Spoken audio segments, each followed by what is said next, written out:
बिस्मिल्लाहिर्रहमानिर्रहीम। अस्सलाम वालेकुम। मैं हूं आबिद अजीज़ और आज मैं डिस्कस करने जा रहा हूं बायोप्लास्टिन होम्योपैथिक मेडिसन नंबर 20 को, यानी कि बायोप्लास्टिन नंबर 20। ये जल्दी अमराज के लिए इस्तेमाल किया जाता है।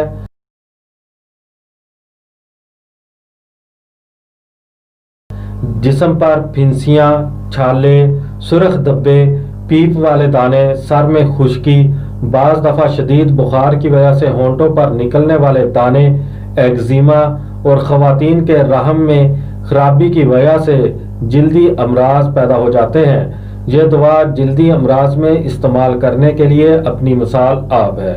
अगर इसकी खुराक को देखें तो 4 गोलियां बड़ों के लिए और 2 गोलियां छोटों के लिए एक ही टाइम में दिन में 4 मरतबा इस्तेमाल की जा सकती हैं, हर 3 घंटे के वक्फे के साथ।